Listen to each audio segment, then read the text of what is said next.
ब्रह्मा दीप ज्योति जनार्दन, दीपो हरतु मे पापम, दीप ज्योति नमोस्तुते। शुभं करोति कल्याणं, आरोग्यं सुख संपदा, शत्रुद्धि विनाशाय, दीप ज्योति नमोस्तुते।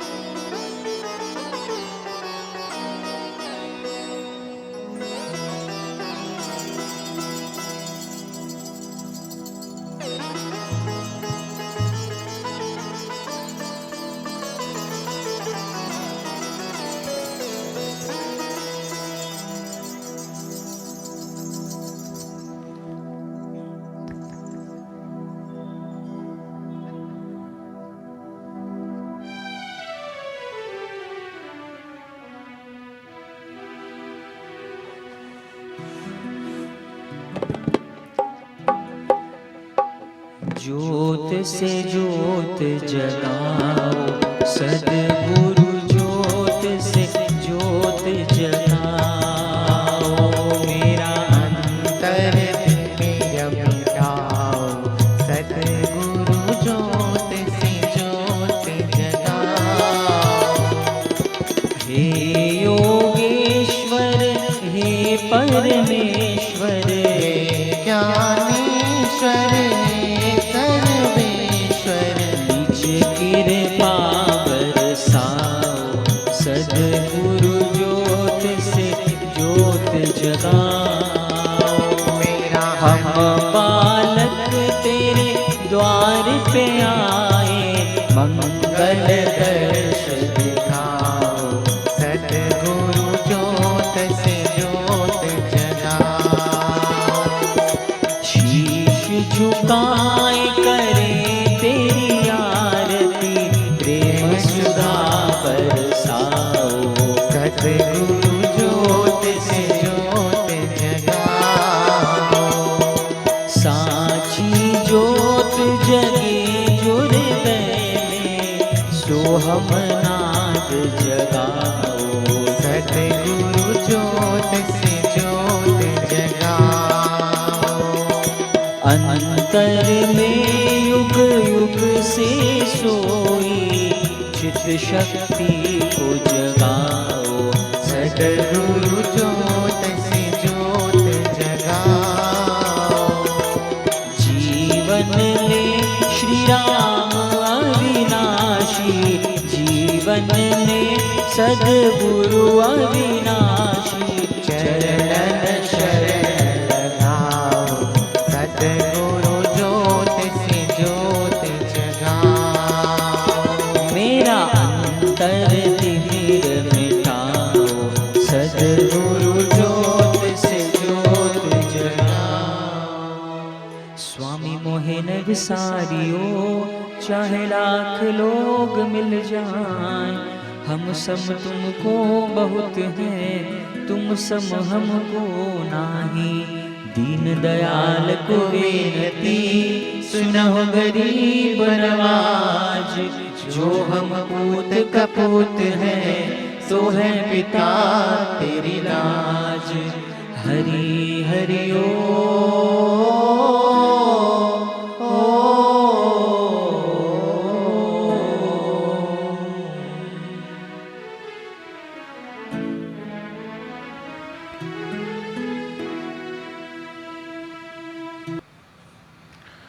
नारायण नारायण नारायण। भाई लोग लाइन से बैठे हैं, बहनें भी थोड़ा लाइन बना लो।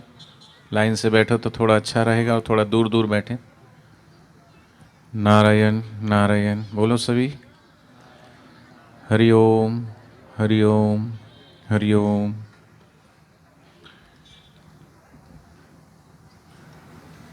हरि ओम।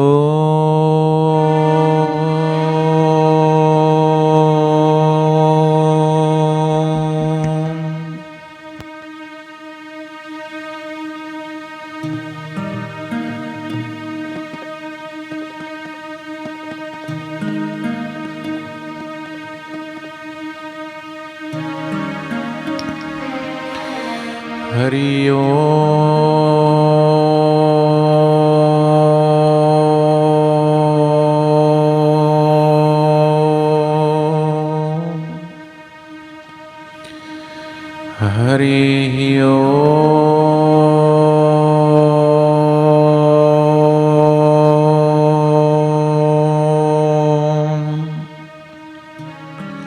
ओम गं गणपते नमः। ॐ गं गणपतये नमः। ओम ऐं श्री सरस्वते नमः। ॐ ऐं श्री सरस्वत्यै नमः। ओम श्री सद्गुरु चरण कमलभ्यो नमः। ॐ श्री सद्गुरु चरणकमलेभ्यो नमः। जय गणेश गणनाथ दयानिधे,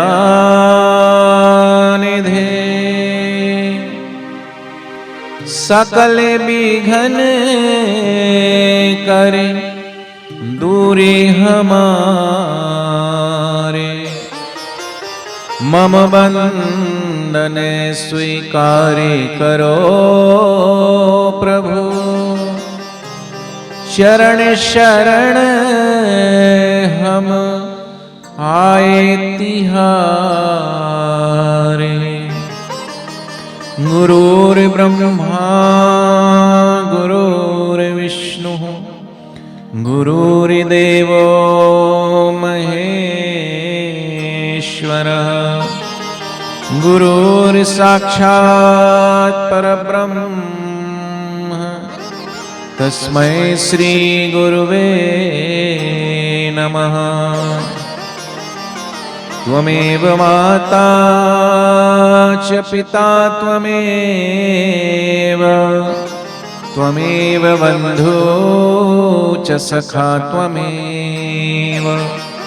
त्वमेव विद्या च द्रविणं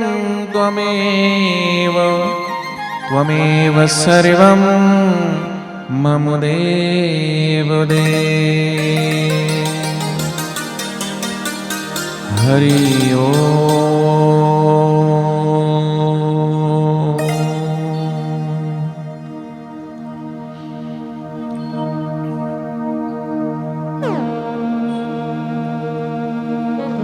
कल 14 फरवरी पूरे देश भर में हर गली, हर मोहल्ले, हर शहर, हर राज्य, देश और विदेश में मातृ देवो भव, पितृ देवो भव, आचार्य देवो भव, मातृ पितृ पूजन की गूंज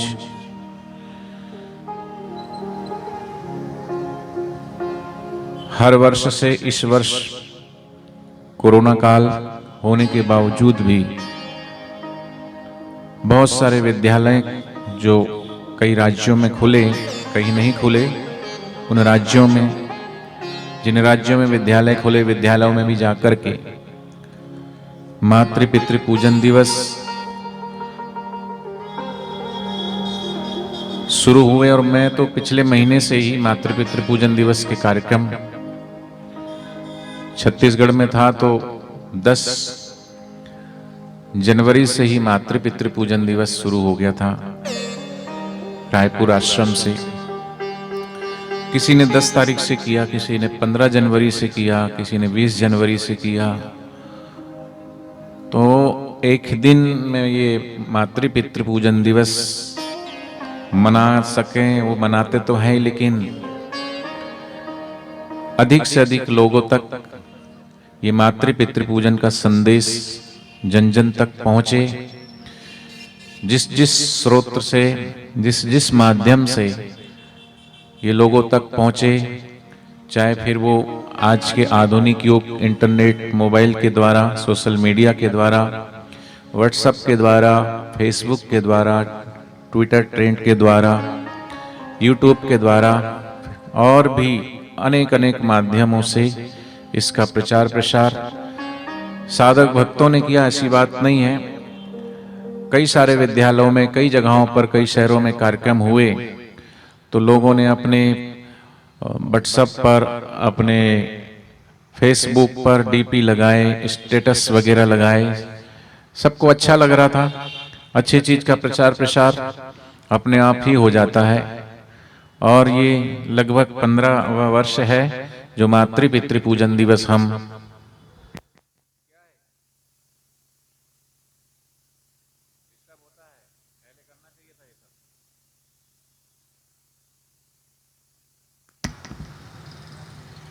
जिस प्रकार कोई वृक्ष का वृक्षारोपण होता है, ज्यों ज्यों समय बीतता है वो विशाल वटवृक्ष बन जाता है, उसी प्रकार ये जो मातृ पितृ पूजन दिवस है ये विशाल वटवृक्ष की तरह और विशाल होते जा रहा है प्रतिवर्ष। और इसकी शाखाएं, इसमें कोई हिंदू है, कोई सिख है, कोई ईसाई है, कोई बौद्ध है, कोई जैन है, कोई पारसी है, सभी धर्म के, सभी वर्ग के सभी लोग इसको मना रहे हैं। खासकर उन वृद्धाश्रमों में भी जा रहे हैं जहां उन माता पिता को उन बच्चों से दूर रख दिया है। और ये जो विदेशी कल्चर भारत में आया है, ये कल्चर और ना फैले, इसलिए आज के समय में, इस आधुनिक युग में, इस मातृ पितृ पूजन की जरूरत छोटे से छोटे बच्चे को भी है, युवा को भी है खासकर, और वयोवृद्ध को भी आवश्यकता है, सभी के लिए है। क्योंकि आज का छोटा सा बच्चा वो भी मोबाइल की चपेट में आ गया है। जयराम जी की नहीं आया है? छोटे छोटे बच्चे भोजन दो ना दो, मोबाइल जरूर चाहिए। इंटरनेट और मोबाइल, और इस कोरोना काल में तो लॉकडाउन के दौरान बच्चों को और एक बहाना हो गया, क्या करें, मोबाइल से पढ़ रहे हैं। तो पढ़ाई कम पढ़ते हैं, ऐसा लगता है माता पिता को, पढ़ रहे हैं, पढ़ाई के साथ साथ और भी क्या गेम खेल रहे हैं। वो मोबाइल में भी गेम खेल रहे हैं और माता पिता के साथ भी गेम खेल रहे हैं। जयराम जी की देखते हैं कि बस मम्मी पापा कभी इधर से निकलते तो तुरंत चेंज कर देते हैं, और नहीं तो मोबाइल के गेम में लगे रहते हैं। और आजकल के बच्चे तो ऐसा सोचते हैं कि इनको क्या पता, इनको क्या पता, ये तो हमारे सामने बच्चे हैं। आजकल के बच्चे बड़ों को ये सोचते हैं कि ये तो बच्चे हैं, इन्हें इस बारे में नहीं पता, हम ज्यादा होशियार हैं, हम ज्यादा चालाक हैं। लेकिन उनको नहीं पता भैया, बाप तो बाप होता है, माँ तो माँ होती है, दादा दादी नाना नानी, अनुभव है, वो कहे ना कहें समझ सब जाते हैं, लेकिन कहते नहीं है। इसका मतलब ये मत समझना कि माँ बाप को कुछ पता नहीं चलता, सब पता चलता है। तो इस मोबाइल ने क्या क्या बेड़ा गर्क कर रखा है। तो खासकर इस समय और परम आवश्यक इस मातृ पितृ पूजन की आवश्यकता जरूरी है, क्योंकि आजकल रिश्तों में, भावनाओं में जो दरारें आ रही है, फीलिंग, दरार आती है तो फीलिंग भरी जाती है ना, लेकिन फीलिंग खत्म होती जा रही है।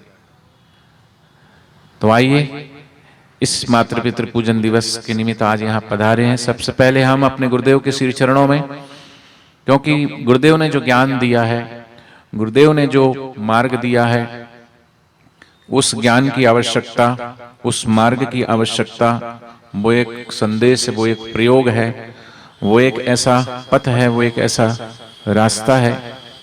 क्योंकि महापुरुषों का, भगवान का जब जब धरती पर अवतार होता है, वो किसी न किसी उद्देश्य के हेतु ही होता है, कोई ना कोई मार्ग प्रशस्त करने के हेतु ही इस धरती पर वो आते हैं। तो फिर भी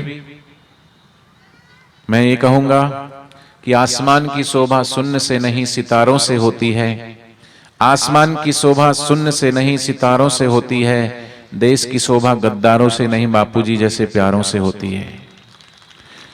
पूछो उस बूढ़ी माँ से जो वृद्धाश्रम में है, लेकिन जब वहां जाकर मातृ पितृ पूजन दिवस मनाते हैं, हर उस माँ बाप की आंखें छलकती है और बापूजी को बारंबार कोटिस कोटिस धन्यवाद देते हैं कि बापूजी आपका ये मातृ पितृ पूजन हर बच्चे तक पहुंचना चाहिए, हर गांव तक पहुंचना चाहिए, हर शहर तक पहुंचना चाहिए, पूरे देश व्यापी होना चाहिए, पूरा विश्व व्यापी होना चाहिए। और ये होगा क्योंकि बापूजी का ये संकल्प है। और बापूजी का संकल्प के साथ साथ इसमें बापूजी बोलते हैं कि ये ईश्वरीय प्रेरणा है, और ईश्वरीय प्रेरणा को लेकर ही महापुरुष का अवतार, और ईश्वर किसी न किसी महापुरुष के रूप में धरती पर आते हैं। यदा यदा ही धर्मस्य ग्लानिर्भवति भारत, धर्म का जब कहीं ना कहीं क्षति होने लगती है, तो उसकी जब बहुत ज्यादा क्षति होती तो भगवान आते हैं संहार करने के लिए। जैसे रावण बहुत ज्यादा अत्याचार बढ़ गया तो रावण का वध करने के लिए राम जी आए, कंस का अत्याचार बढ़ गया तो भगवान श्री कृष्ण आए, धर्म की स्थापना की। लेकिन वो मारने के लिए आते, संहार करने के लिए आते, मारने के लिए, दुष्टों को मारने के लिए आते।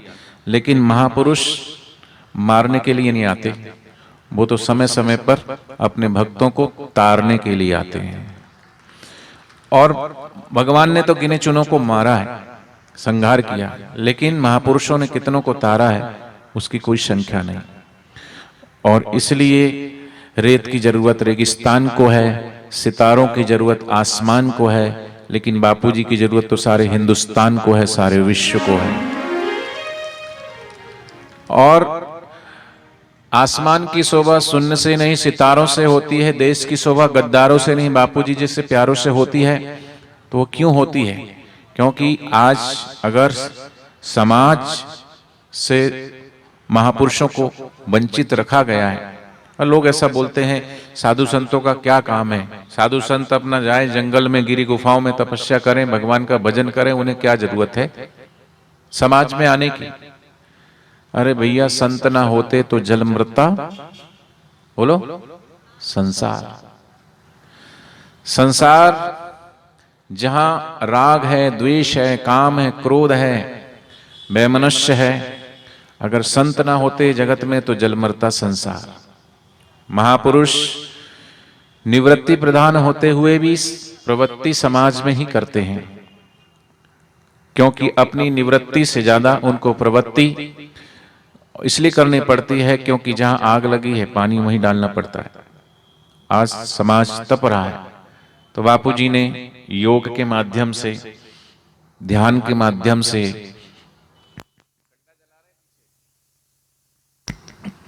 शिविरों के माध्यम से, नगर नगर डगर डगर घूम करके ज्ञान की, भक्ति की, प्रेम की अलग जगाई। कितनों के व्यसन छूटे, कितनों की शराब छूटी, कितने के मांस छूटे। और फिर जब पूज्य बापूजी ने धर्मांतरण के विरुद्ध जब मोर्चा खोला कि आदिवासी लोगों को धर्मांतरित करते हैं, भोले भाले लोगों को। अभी मैं इधर आने से पहले झाबुआ प्रांत की तरफ में था, आप लोगों को पता होगा झाबुआ गुजरात, दाहोद और झाबुआ जो बॉर्डर है गुजरात और मध्य प्रदेश की, उधर इस तरीके से धर्मांतरण हो रहा है। और कई उसमें आदिवासी संगठनों को भी कन्वर्ट कर दिया गया है, दूसरा संगठन खोल दिया गया है जयस के नाम से और जय जोहार के नाम से। और उनका कहना कि हम क्यों कृष्ण को माने, हम क्यों राम को माने, हम तो जंगल में पले हैं, जंगल में रहे हैं, हमारे भगवान तो पेड़ पौधे हैं। उनको यही नहीं पता, या तो उनको भ्रमित किया जा रहा है, उनको वर्गलाया जा रहा है। उनको ये पता होना चाहिए कि रामायण ग्रंथ उठा के पढ़ो, आदिवासी त्रेता में भी थे और आदिवासी भगवान के मित्र थे। निषाद राज, शबरी भीलन आदिवासी थी, भगवान श्री रामचंद्र जी श्रद्धा और प्रेम के भाव के भूखे शबरी के द्वार पे भी गए, लेकिन उनको कौन समझाए? तो ईसाइयों ने ही अपना कन्वर्जन शुरू कर दिया है, कन्वर्ट कर देते हैं।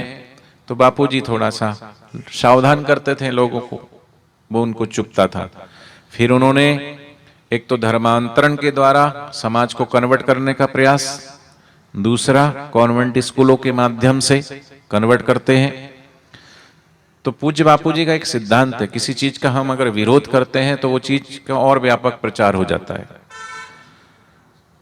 इंकार आमंत्रण देता है तो पूज्य बापू जी जैसे अपने सत्संगों में कहते हैं कि भाई चाय नहीं पीना चाहिए। अब चाय नहीं पीना चाहिए, लेकिन विकल्प क्या है? तो महापुरुष विकल्प देते हैं समाज को, तो चलो भाई ये बाहर की चाय मत पियो, तो आयुर्वेदिक उकाला बनवा दिया जिसमें सौंफ, मुलेठी, बड़ी इलायची, छोटी इलायची, काली मिर्च, तेज पत्ता, दालचीनी, जो भी जड़ी बूटियों को मिला करके, आप सबको पता है साधकों को, तो वो चाय छूट जाए उसकी आदत, और एक गलत आदत को छोड़ के अच्छी आदत को फॉलो करवाने लगे। फिर बाल संस्कार के माध्यम से, चाहे फिर युवा सेवा संघ के माध्यम से, और फिर पूज्य बापू जी ने गुरुकुलों की स्थापना करवाई कि आज के युवकों को, बच्चों को सिर्फ किताबी ज्ञान ही ना मिले, बल्कि ज्ञान के साथ विद्या प्राप्त हो। किताबी ज्ञान जो लौकिक ज्ञान है, उस लौकिक ज्ञान के साथ आध्यात्मिक ज्ञान और संस्कार भी मिले, इसलिए गुरुकुलों की स्थापना करवाई। जगह जगह गुरुकुल है, आपके मध्य प्रदेश में बहुत सारे गुरुकुल, इंदौर में है गुरुकुल, छिंदवाड़ा में है, भोपाल में है, यहां से आपके पास ही, और भी कई जगहों पर जगह जगह गुरुकुल खुले। और गुरुकुलों में राज्य सरकार के द्वारा जब बच्चों को अच्छे से पुरस्कृत किया गया तो कॉन्वेंट स्कूलों वालों को पेट में दर्द हो गया, क्योंकि स्कूलों में एडमिशन भी फुल होते थे, जगह नहीं होती थी बच्चों को, डे बोर्डिंग, हॉस्टल सब। तो उन्होंने गुरुकुल को टारगेट करके पूज्य बापू जी को बदनाम करने की चेष्टा की, उसमें वो कामयाब नहीं हुए। तो फिर ऐसा कानून, सत्ता उनकी, सरकार उनकी, ऐसा एक्ट लेकर के आके ऐसा कानून बना के और प्रयोग बापूजी पे करवाए। क्यों? कि पूज्य बापूजी ये विदेशी जो कल्चर है, चॉकलेट डे, चॉकलेट डे मनाते हैं, तो चॉकलेट डे मना करके कितने करोड़ों रुपए का व्यापार करके वो यहाँ से भारत देश से विदेश लेके चले जाते हैं। लोगों को पता ही नहीं, तुम्हारा बच्चा 200, 300, 400 रुपए लेके जाता है, आज चॉकलेट डे है, स्कूल में चॉकलेट डे मनाएंगे, लेके जाएगा। तो लाखों लाखों स्कूल है और उसमें करोड़ों करोड़ों बच्चे पढ़ने वाले, कितने करोड़ का व्यापार हो गया होगा। तुम्हारा पैसा गया, बच्चे का स्वास्थ्य गया, पेट भी खराब, दांत भी खराब, लेकिन उनको उससे क्या लेना देना। चॉकलेट डे मनाएंगे, रोज डे मनाएंगे, ग्रीटिंग डे मनाएंगे, एक पूरा व्यवसायीकरण। फिर स्लेप डे मनाएंगे, केक डे मनाएंगे, फिर वैलेंटाइन डे मनाएंगे। और जो मना रहे हैं उनको खुद को नहीं पता कि वैलेंटाइन डे होता क्या है, लेकिन देखा देखी पाप और देखा देखी पुण्य। तो पूज्य बापू जी ने कहा हम इसका विरोध क्यों करें, चलो प्रेम होता है, लेकिन प्रेम पवित्र होता है, इसलिए प्रेम दिवस मनाएं, मातृ पितृ पूजन दिवस मनाएं। तो ऐसा प्रेम दिवस हम सबको दिया है, तो आओ इसके बारे में भी हम चर्चा करेंगे। सबसे पहले गुरुदेव के श्री चरणों में आओ हम प्रार्थना कर लेते हैं कि हमारे सदगुरु ने ऐसा क्या रंग भर दिया है कि इतना इतना कुप्रचार हुआ, मीडिया ने इतना इतना दिखाया, फिर भी साधकों की श्रद्धा नहीं टूटी, साधकों का प्रेम और विश्वास नहीं टूटा, बल्कि साधक दिल से ये कहता है कि ये सदगुरु का दर है, यहाँ मनमानी नहीं होती। निंदा करने वाले चाहे कितने भी निंदा करे, सच्चे गुरु भक्तों को कोई परेशानी नहीं होती। सच्चा गुरु भक्त कहता रे निंदकों, कुछ तो है बापूजी में, वरना बापूजी की दुनिया यूं ही दीवानी नहीं होती, दीवानी नहीं होती। इसलिए सदगुरु की तपस्या ही रंग लाएगी, ईश्वर से न्याय अवश्य मिलेगा। इतना इतना कुप्रचार होने के बावजूद भी देश के किसी भी कोने में कहीं भी चले जाओ, साधक भक्त दूर दूर से उमड़ कर चले आते हैं, और उनके हृदय में जो श्रद्धा और प्रेम की ज्योत जगमगा रही है, इतना इतना कुप्रचार होने के बावजूद भी। तो इसलिए मैं कहता हूं कि सदगुरु की तपस्या ही रंग लाएगी, ईश्वर से न्याय अवश्य मिलेगा। इतना कुप्रचार होने के बावजूद भी साधक और भक्तों के हृदय में जो ज्योत जगमगा रही है, और गुरुदेव के आने के बाद और जगमगाएगी, और जगमगाएगी। क्योंकि सदगुरु ने क्या दिया है, क्या रंग भर दिया है? ऐसा रंग भरा है कि जो छूटे से छूटेगा नहीं। कौन सा रंग भरा है? प्रेम का रंग, भक्ति का रंग, सत्संग का रंग। आओ सब मिल करके हम सब के दिल में सदगुरु ने क्या रंग भरा है गा लेते हैं।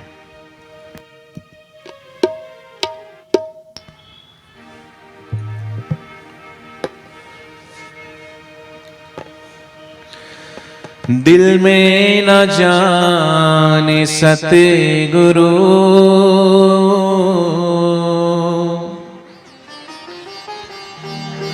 क्या रंग भर दिया है। दिल में न जाने सतगुरु क्या रंग भर दिया है। सद्गुरु क्या रंग भर लिया है। हो छोड़ेंगे ना हम डर तेरा इकरार कर लिया है। छोड़ेंगे ना हम डर तेरा इकरार कर लिया है। हो दिल में न जाने सतगुरु क्या रंग भर दिया है। दिल में न जाने सद्गुरु क्या रंग भर दिया है।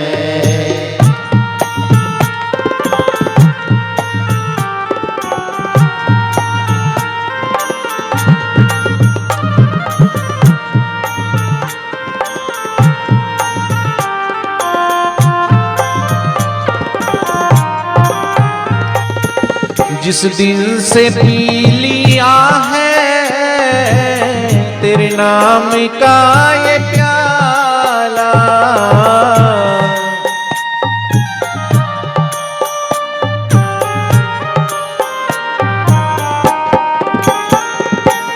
जिस दिन से पी लिया है तेरे नाम का ये प्याला। जिस दिन से पी लिया है तेरे नाम का ये प्याला। ओ मुझको खबर नहीं है। मुझको खबर नहीं है। अजी मुझको खबर नहीं है। मुझको खबर नहीं दोनों हाथ ऊंचा करके ओ मेरा दिल किधर गया है मुझको खबर नहीं है।